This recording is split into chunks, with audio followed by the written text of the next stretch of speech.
नमस्कार, आप देख रहे हैं छत्तीसगढ़ बात हमारे साथ और मैं हूं आपके साथ अभिषेक। आज छत्तीसगढ़ में 200 से ज्यादा नक्सलियों ने आत्मसमर्पण किया है और इस पर सियासत भी शुरू हो चुकी है। छत्तीसगढ़ में केंद्रीय गृह मंत्री अमित शाह की डेडलाइन के बाद नक्सलियों के आत्मसमर्पण का सिलसिला लगातार जारी है। 2 दिन पहले ही अलग अलग मामलों में 200 से ज्यादा नक्सलियों ने आत्मसमर्पण किया और अब 210 नक्सलियों ने हथियार डाल दिए।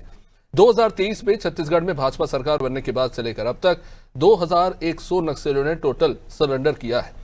गृहमंत्री अमित शाह ने दावा किया है कि बस्तर के कई इलाके पूरी तरह नक्सलवाद से मुक्त हो चुके हैं। शुक्रवार को 210 की संख्या में नक्सलियों के आत्मसमर्पण की खबर आ रही है। छत्तीसगढ़ के मुख्यमंत्री विष्णुदेव साय ने कहा कि नक्सलियों के पुनर्वास की हर संभव कोशिश की जाएगी और उन्हें 3 सालों तक सहायता राशि भी मिलेगी।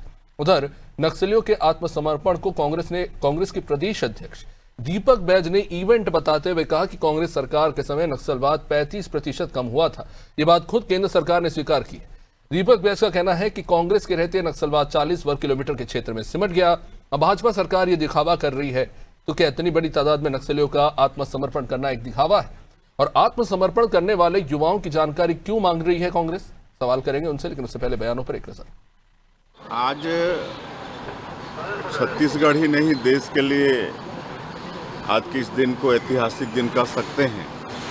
आज बहुत बड़ी संख्या में नक्सली हमारे देश के संविधान पर विश्वास करते हुए विकास की मुख्यधारा से जुड़ने जा रहे हैं और उनका स्वागत है।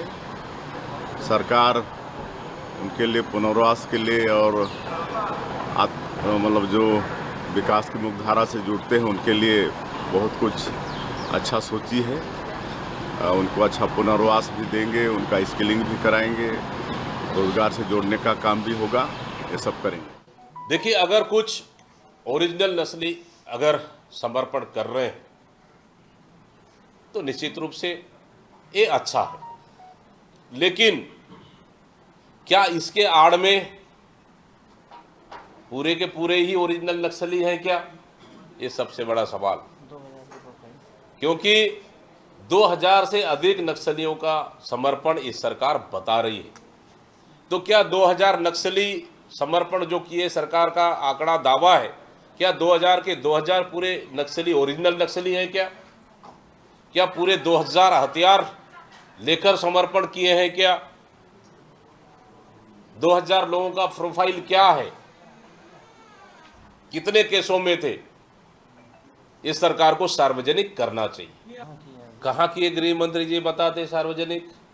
वो तो सिर्फ जब समर्पण करते तो जो समर्पण करने वाले 10, 20, 25, 50 उनका सिर्फ नाम रहता है। सिर्फ आदिवासियों को नक्सली बताकर अपनी वाहवाही लूटकर समर्पण करना पे हम सहमत नहीं है। हाँ, लेकिन इधर समर्पण कर रहे हैं। 4 दिन पहले तो भारतीय जनता पार्टी कार्यकर्ता की हत्या हुई, लगातार शिक्षा दूतों की हत्या हो रही है, सुकमा में मुखबिर के शक में ग्रामीणों की हत्या हुई। तो फिर कौन हत्या कर रहे हैं? हम ये भी पूछ रहे हैं, तो हत्या कौन कर रहे हैं? इसको भी सरकार को जवाब देना चाहिए। तो कई सारी बातें हो रही हैं। कांग्रेस इसे इवेंट बता रही है, तो बीजेपी से सफलता जानने की कोशिश करेंगे। मिनी पांडे हमारे साथ, बीजेपी से अभिमन्यु मिश्रा, कांग्रेस से नागिन वर्मा, वरिष्ठ पत्रकार। आप सभी का बहुत बहुत स्वागत इस चर्चा में शामिल होने के लिए। जाहिर तौर पर मिनी पांडे जी, बीजेपी के लिए आज दिन बड़ा खुशगवार है। बड़ी संख्या में आज हमें देखने को मिला कि नक्सलियों ने आत्मसमर्पण किया, सुरक्षा बलों के बीच नक्सली पहुंचे, आम जीवन में जुड़ने का उत्साह कहीं ना कहीं देखने को मिल रहा है। विजय शर्मा भी वहां पर थे। काफी सारी बातें हो रही हैं। सबसे पहले जानना चाहेंगे, बीजेपी ने ये जो आयोजन किया, 200 नक्सलियों को एक साथ लेकर आए, इसके पीछे क्या मंशा है राज्य सरकार की? देखिए, आज बहुत ही बड़ा ऐतिहासिक दिन है। हम सबके लिए ऐतिहासिक दिन है कि हथियार सहित नक्सली आत्मसमर्पण किए। और विजय शर्मा जी का आज आप एक बयान सुने होंगे, उन्होंने मीडिया से बात करते हुए कहा कि इसे आत्मसमर्पण न कहें, कि पुनर्वास है उनको पुनर्वास नीति के तहत फिर से उनको वापस मुख्य धारा में जोड़ने का पहल है। तो उनको सामाजिक स्तर पे आज देखे होंगे कि बस्तर के सामाजिक प्रमुख लोग, समाज के प्रमुख लोग गुलाब देकर के उनको सम्मान स्वीकार कर रहे हैं, ताकि वो समाज में सामान्य जीवन जी सके। हथियारों के साथ उन्होंने आत्मसमर्पण किया, उनको मुख्य धारा से। देखिए, सरकार की नीति जो पुनर्वास की नीति है उससे प्रभावित है। उनको पता है कि सरकार जो भी कह रही है, जो भी कर रही है, वो इनके हित में है। तो इतना बड़ा कार्यक्रम जो हम इवेंट नहीं कर सकते, इतने सारे, अभी दीपक बैज जी जो बोले कि आदिवासी को नक्सली बना दिया, तो बड़ी शर्मनाक बात है ये। इसे सामान्य आदिवासी को नक्सली बना करके उनको इस तरीके से नहीं पेश कर सकते हैं। इतना बड़ा केंद्रीय मामला है नक्सलवाद का, तो ये बहुत ही उनकी छोटी हरकत और छोटी सोच है कि वो इस तरीके से बोल रहे हैं। और क्या उनके पास एक भी ऐसा प्रूफ है जो अभी तक जितने नक्सली आत्मसमर्पण किए, पुनर्वास नीति से प्रभावित होकर के वापस आए, क्या उनके पास कोई भी व्यक्ति, किसी भी एक नक्सली के बारे में ऐसा कुछ है कि वो जिस आधार पर ये बोलते हैं कि ये इवेंट है और ये गलत तरीके से होगा, ये किसी आदिवासी सामान्य को नक्सली बना करके पेश किया गया? तो मनगढ़ंत बहाने अब छत्तीसगढ़ की जनता बहुत अच्छे से समझ चुकी है। इस तरह की बातें ना करे दीपक बैज जी। और आज जितना बड़ा जो हमारे लिए, देखिए उन नक्सली, आप फोटो देखिए, वीडियो में देखिए, वो मासूम लड़कियां देखिए आप, तो कितनी कम उम्र की है वो, और कितने गलत धारा, कितने विचार, गलत विचारधारा से प्रभावित होकर के वो जंगलों में रह रहे हैं। आज उनको सम्मान वापस लाया गया, सामाजिक तौर पे उनको स्वीकार किया गया, उनके लिए पुनर्वास नीति पूरी तरीके से बनाई गई है। तो इसको इवेंट ना करके कांग्रेसियों को शर्म आनी चाहिए, और एक भी उनके पास ऐसा है तो वो काफी प्रस्तुत करें। ठीक है, जवाब ले लेते हैं अभिमन्यु जी चरणदास महंत जी। ठीक है जी, अभिमन्यु जी, चरणदास महंत जी कहते हैं कि सकारात्मक राजनीति हम करते हैं विपक्ष के तौर पर। क्या दीपक बैज जी के इस बयान को आप सकारात्मक राजनीति का हिस्सा मान सकते हैं? ठीक है, आप विपक्ष में हम तारीफ नहीं कर सकते, लेकिन ये जो शब्द इस्तेमाल किया गया, नकली नक्सली या फिर आदिवासियों को नक्सली बना दिया गया, क्या ये ठीक लगता है? ये देखिए, सबसे पहले तो आपने ठीक कहा कि विपक्ष के नाते सवाल पूछने का हक तो है ही है हमें, और दीपक बैज जी सवाल पूछ रहे हैं। उसके अलावा देखिए, हवाई बातें नहीं करते हैं। हमने जो भी वारदातें अभी हुई थी कुछ समय पहले, जो एक नस्ली मुठभेड़ भी हुई थी जिसमें लोग मारे गए थे, उसमें गांव वाले आरोप लगा रहे थे कि वो ड्रेस में नहीं थे और खेत में काम कर रहे थे। तो तमाम जगहों पे प्रदेश कांग्रेस कमेटी ने हमारी जो है ये जांच समिति जो है गठित करके जगहों पे भेजी थी, और उनकी रिपोर्टों के आधार पर ही दीपक बैज जी बात कर रहे हैं। और अगर भारतीय जनता पार्टी के लोगों को कोई आपत्ति है तो उन्होंने मीडिया के सामने अपना स्टेटमेंट दिया है, आप उनसे कोर्ट में जवाब मांग सकते हैं, कुछ भी कर सकते हैं, आप स्वतंत्र हैं। उसके अलावा मैं एक जो एग्जाम्पल की बात कर रहे थे तो बताता हूं। हमारे एक पूर्व विधायक संतराम नेताम जी ने अपनी रिपोर्ट में इस बात का खुलासा किया था कि जहां वहां पर लिस्ट में जिस एक व्यक्ति को नक्सली नाम से मृत घोषित कर दिया था, वो व्यक्ति असल में जिंदा था, लेकिन जो मरा वो व्यक्ति था वो असल में कोई और था।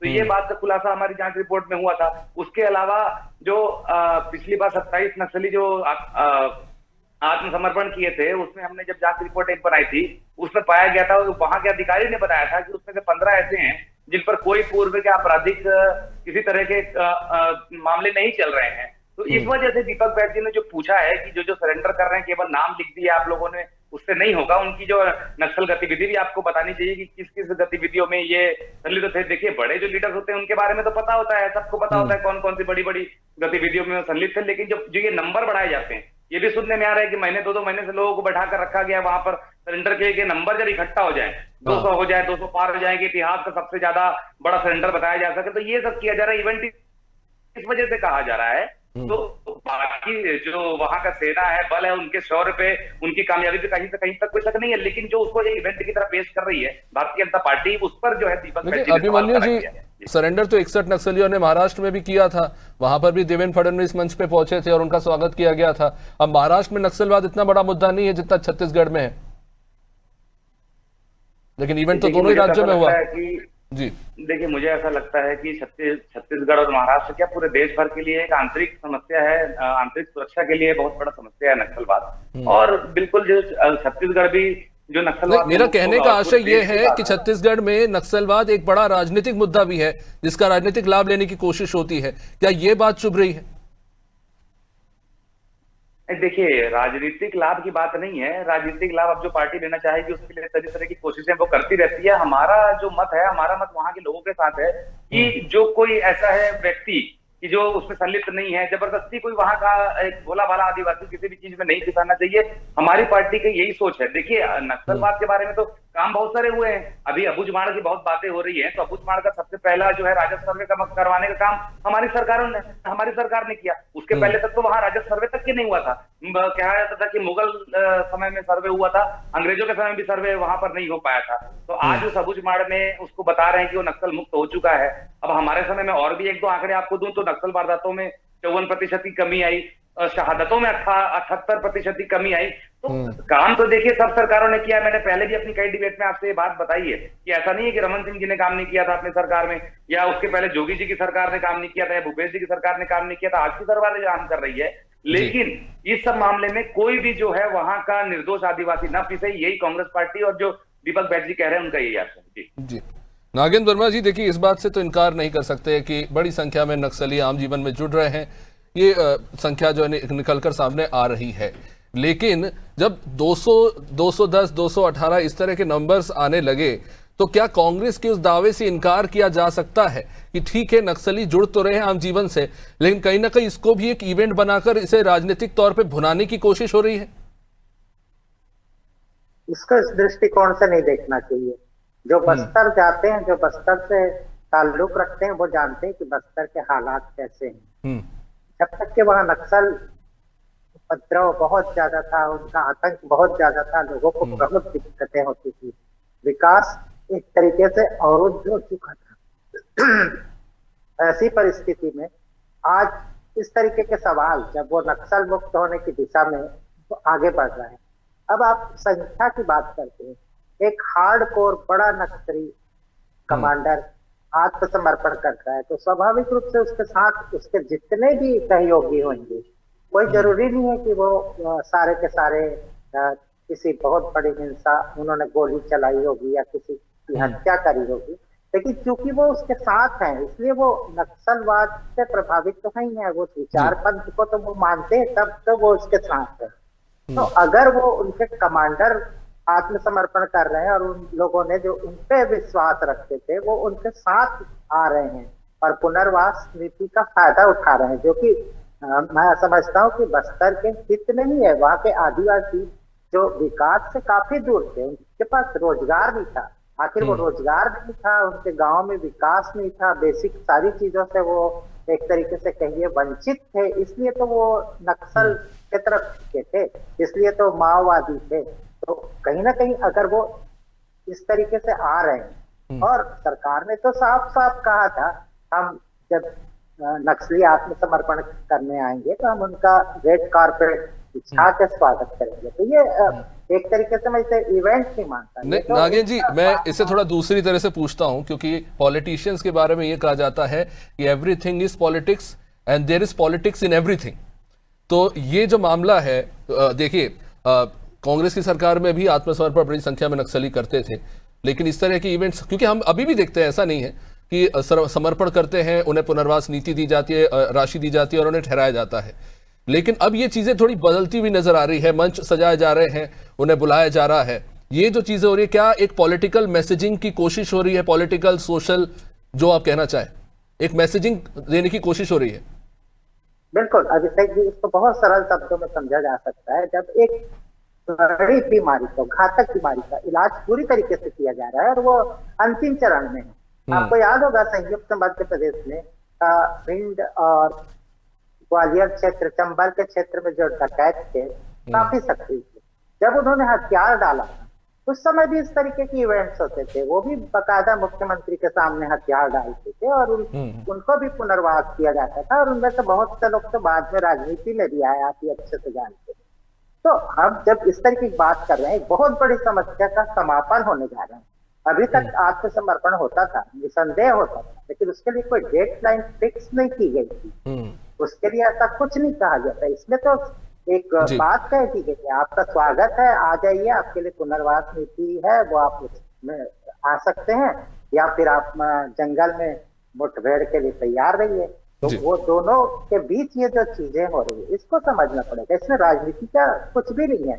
अभी अभिमन्यु मिश्रा जी ने जो कहा बहुत सही कहा, सभी सरकारों ने अपने अपने समय में बिल्कुल समन्वित प्रयास किया है, उनके प्रयास को अपनी पर क्या बीजेपी ऐसा मानती है? क्योंकि हम देखते हैं बीजेपी के तमाम नेता आरोप लगाते रहते हैं कि नक्सलवाद और बढ़ा है, जबकि खुद केंद्र से ऐसी भी बातें निकलकर सामने आई जो दीपक बैज जी ने भी अभी दोहराया मिनी जी, कि 40 किलोमीटर में नक्सलवाद सिमटा था भूपेश बघेल के कार्यकाल में, और ऐसा नहीं है।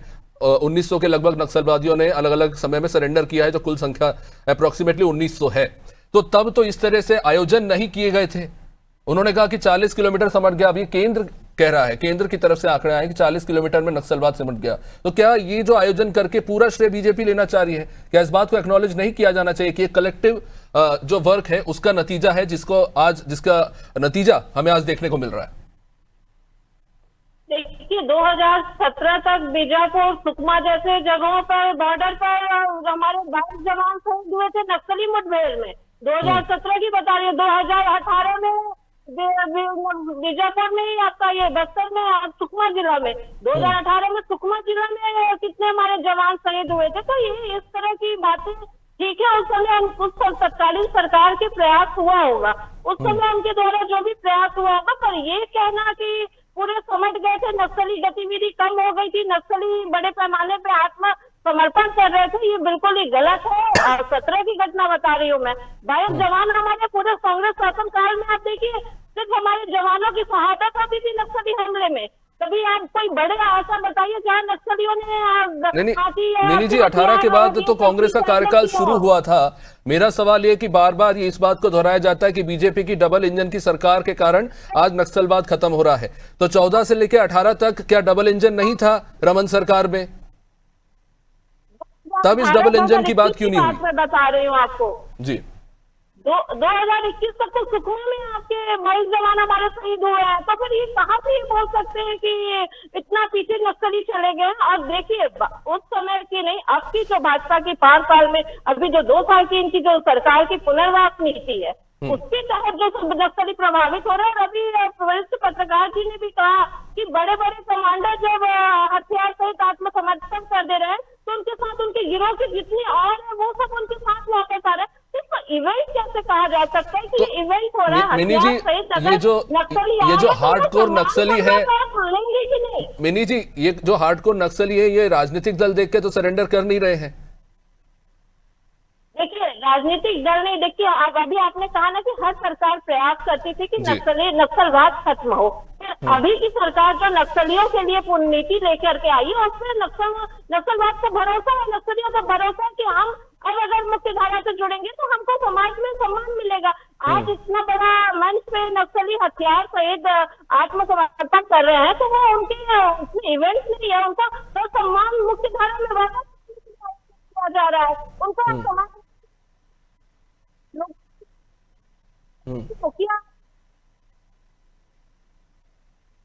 मिनी जी शायद कुछ ऑडियो में डिस्टर्बेंस आ रही है, मैं लौटूंगा आपके पास। अभिमन्यु मिश्रा जी, मैं वही बात दोहराना चाहूंगा कि देखिए राजनीतिक दल देख के तो कोई नक्सली सरेंडर करता नहीं है। कुछ तो ऐसा होगा जो कोर हार्डकोर नक्सली जो सरेंडर कर रहे हैं, चाहे महाराष्ट्र में हो या फिर छत्तीसगढ़ में हो, कुछ ऐसा उन्हें दिख रहा है होते हुए जो शायद वो उसकी मांग कर रहे थे, या फिर जिन उद्देश्यों को लेके वो नक्सली बने थे अब वो उद्देश्य खत्म हो चुके हैं या फिर वो उनकी पूर्ति हो चुकी है। आप इस बात से तो इनकार नहीं करेंगे? जी बिल्कुल, मैंने क्या कहा, मैंने तो अपनी शुरुआत में ही कहा बात थी कि समर्पण और उसके बाद जो हमारे आर्म फोर्सेस की जो उनके जो काम है उसमें तो कभी सवाल उठाया नहीं जा सकता। लेकिन जो अभी मिली जी पूछ रही थी और बोल भी रही थी, आरोप लगाते लगाते वो रमन सिंह तक ही पहुंच गई 2017 में ऐसा हो गया, जबकि 2014 से 18 तक की इनकी डबल इंजन की सरकार थी। बिल्कुल आपने सही कहा, बता रही हूँ। तो इसमें आप देखिए, आप विचलित मत होइए, आप जितना भ्रामक बातें बोलेंगे वो ठीक है। 2021 में आप ही के समय में हमारे जवान शहीद होते थे, तब तो खरी शहादत की खबरें आती थी। तो इस तरीके से आप इवेंट बोलो। जी जी, अभिमन्यु जी क्या जवाब देंगे? आपकी सरकार के समय में बड़ी संख्या में जवानों की शहीद हुए थे जवान, देखिए अभिषेक जी, मैं इनकी बातों का क्या जवाब दूं? मैं इतनी देर से सुन रहा हूं, केवल हवा हवाई बातें किए जा रही हैं। इनके में ऐसा हो गया, हमारे में वैसा हो गया। मैंने डेटा बताया, एनसीआरबी का डेटा है, जाकर के गूगल में सर्च कर सकती है मिनी जी।